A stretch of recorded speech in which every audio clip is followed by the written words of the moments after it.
नमस्कार दोस्तों, स्वागत है आप सबका हमारे चैनल ईपीएस स्टोर पटिफाइज पर। आज हम आपके लिए बहुत ही अच्छी खबर लेकर आए हैं। आज की खबर खास तौर से उन लाखों लोगों के लिए है जो अपनी सेवा अवधि पूरी करने के बाद पेंशन पर निर्भर हैं और जीवन का बुढ़ापा सम्मान के साथ गुजारना चाहते हैं। आज की चर्चा दो बेहद अहम मुद्दों को लेकर है। पहला, निजी क्षेत्र यानी प्राइवेट सेक्टर के पेंशनरों के लिए ऐतिहासिक खुशखबरी, जहां न्यूनतम पेंशन को बढ़ाकर सीधे आरआरएस साइफैंसॉन तक करने का प्रस्ताव सरकार की ओर से रखा गया है। दूसरा केंद्र, सरकार के 8वें वेतन आयोग को लेकर बहुत बड़ी और ताजा अपडेट, जिसका इंतजार करोड़ों केंद्रीय कर्मचारियों और पेंशनरों को था। दोस्तों, यह खबर सिर्फ औपचारिक घोषणा नहीं है, बल्कि उस वर्ग की जिंदगी बदलने की ओर एक ठोस कदम है जिसे लंबे समय से पेंशन राशि में वृद्धि का इंतजार था। पिछले वर्षों से पेंशन की राशि 5 से 6 अंकों की महंगाई के बीच बेहद नगण्य प्रतीत हो रही थी। निजी क्षेत्र में कार्यरत कर्मचारी अपना कार्यकाल पूरा करने के बाद जब पेंशन योजना के अंतर्गत आते थे तो उन्हें मात्र RZ1000 प्रति माह मिलते थे। सोचिए, आज के दौर में बढ़ती महंगाई, स्वास्थ्य सेवाओं और रोजमर्रा की जरूरतों के सामने महज RZ1000 कितने अपर्याप्त साबित हो रहे थे। परिवार चलाना तो दूर, दवाइयों और आवश्यक खर्चों के लिए भी यह राशि नाकाफ थी। इसी पृष्ठभूमि में सरकार और कर्मचारी भविष्य निधि संगठन यानी ईपीएफओ ने मिलकर प्राइवेट नौकरी करने वाले कर्मचारियों की स्थिति को सुधारने के लिए बड़ा फैसला लिया। अब एम्प्लॉय पेंशन स्कीम 1995 के अंतर्गत आने वाले पेंशनर्स को न्यूनतम पेंशन राशि 1500 देने की तैयारी है। यह केवल बढ़ोतरी ही नहीं, बल्कि पुराने ढांचे में आमूल चूल बदलाव है। सोचिए, पहले जहां RS1000 की पेंशन मिलती थी, अब वही राशि 7 गुना से भी ज्यादा बढ़ाई जा रही है। यह बदलाव केवल कागज पर आंकड़ों में सुधार नहीं करेगा, बल्कि लगभग 60 लाख पेंशन भोगियों के जीवन को सीधे प्रभावित करेगा। इस निर्णय के साथ ही सरकार ने 4 बड़े अतिरिक्त फायदे जोड़ने का भी संकेत दिया है। पहला लाभ यह होगा कि पेंशन के साथ महंगाई भत्ता यानी डीए भी जोड़ा जाएगा। इसका अर्थ यह है कि महंगाई दर जितनी बढ़ेगी, पेंशनर की पेंशन भी उसी अनुपात में समय समय पर बढ़ती रहेगी। इसका सबसे बड़ा असर यह होगा कि महंगाई की काट से पेंशनर सुरक्षित रहेंगे और उनकी आर्थिक सुरक्षा पर इसका सकारात्मक असर पड़ेगा। दूसरा लाभ यह है कि पेंशन के क्रेडिट की प्रक्रिया को एकदम पारदर्शी और सुरक्षित बनाया जाएगा। इसके तहत पेंशनर की राशि बिना किसी देरी और बिना किसी बिचौलिए के सीधे उनके बैंक खाते में जमा होगी। इससे उन शिकायतों को भी पूरी तरह विराम लगेगा जो पहले पेंशन में देरी या राशि कटने के मामलों से जुड़ी होती थी। तीसरा फायदा जो पेंशनरों को भविष्य में मिलने की उम्मीद है, वह है स्वास्थ्य बीमा और निःशुल्क चिकित्सा सेवाएं। काफी समय से पेंशन भोगी इस बात की मांग कर रहे थे कि स्वास्थ्य सुविधाएं भी उन्हें स्कीम में शामिल की जाए। महंगाई और बढ़ते इलाज के खर्च को देखते हुए सरकार इस पहल पर गंभीरता से विचार कर रही है। चौथा बड़ा लाभ यह है कि इस योजना के कारण पेंशनरों को वित्तीय स्थिरता तो मिलेगी ही, इसके साथ साथ उनके परिवारों को भी सहारा मिलेगा। रिटायरमेंट के बाद पेंशनर को अपने आश्रितों की जिम्मेदारी भी उठानी पड़ती है। पहले जहां न्यूनतम पेंशन पर परिवार की जरूरतें पूरी करना मुश्किल था, वहीं अब RS97 की नई राशि और अतिरिक्त लाभ इस बोझ को काफी हद तक हल्का करेंगे। दोस्तों, यह सच है कि पिछले 1 दशक से पेंशन राशि लगभग स्थिर रही।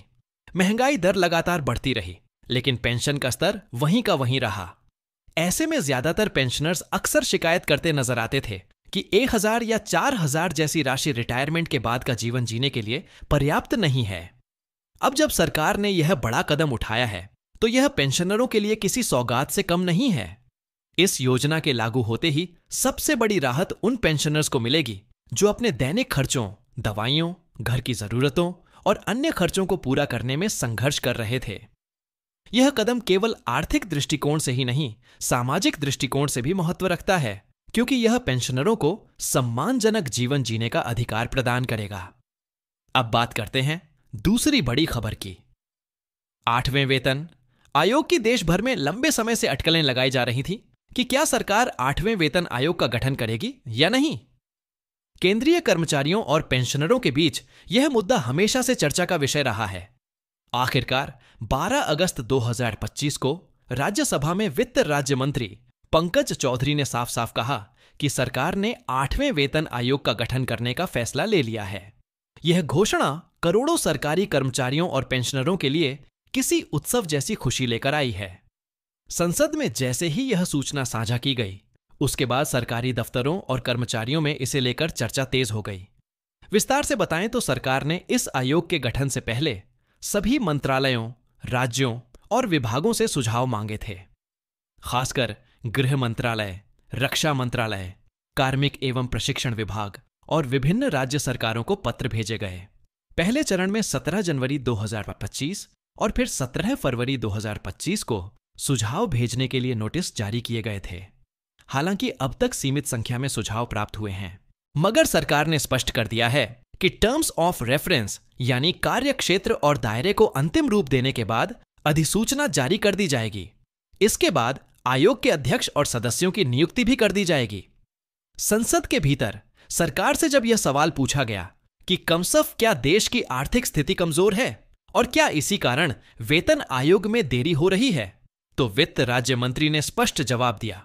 उन्होंने कहा कि सरकार की वित्तीय स्थिति बिल्कुल मजबूत है और आयोग का गठन करना केवल प्रक्रियात्मक मसला है।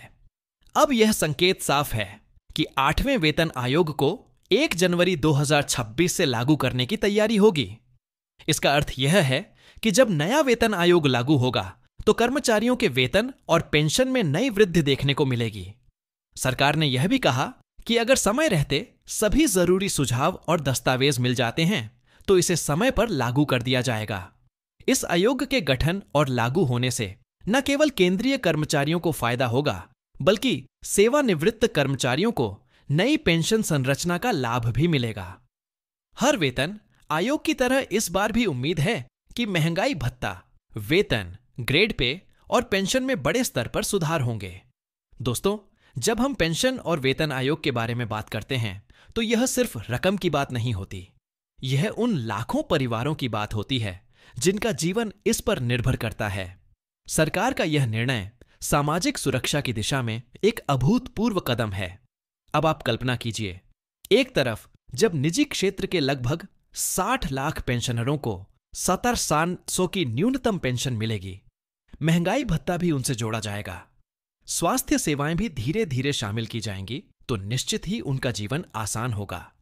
वहीं दूसरी ओर करोड़ों सरकारी कर्मचारियों और पेंशनरों के लिए 8वां वेतन आयोग राहत की सांस लेकर आएगा। रिटायरमेंट के बाद आर्थिक सुरक्षा हर व्यक्ति की सबसे बड़ी जरूरत होती है। पहले सरकारी कर्मचारियों को इस बात का भरोसा रहता था कि वेतन आयोग समय समय पर उनकी पेंशन और वेतन में संशोधन करेगा, लेकिन निजी क्षेत्र में काम करने वाले कर्मचारी इस भरोसे से वंचित रहे। अब जब सरकार ने दोनों वर्गों के लिए कदम उठाए हैं तो इसे कल्याणकारी राज्य की परिभाषा के सच्चे मायने कहा जा सकता है।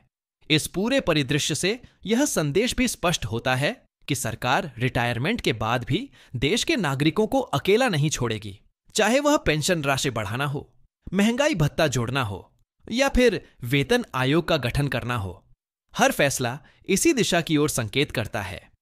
अब कुल मिलाकर कहें तो निजी कर्मचारियों की पेंशन में 7 गुना बढ़ोतरी और साथ ही केंद्रीय कर्मचारियों के लिए नए वेतन आयोग का गठन नात होती है।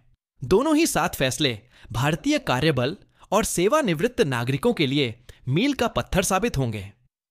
दोस्तों, यही वजह है कि हम बार बार आपसे कहते हैं कि इस तरह की योजनाओं से जुड़ी जानकारी को समय रहते हासिल करें, अपनी डिटेल्स अपडेट रखें और सरकार की इस पहल का पूरा फायदा उठाएं। यह नई पेंशन संरचना और नया वेतन आयोग आप सभी को आर्थिक और सामाजिक रूप से अधिक सुरक्षित जीवन जीने का विकल्प देने जा रहे हैं। तो आज की इस खास खबर में इतना ही।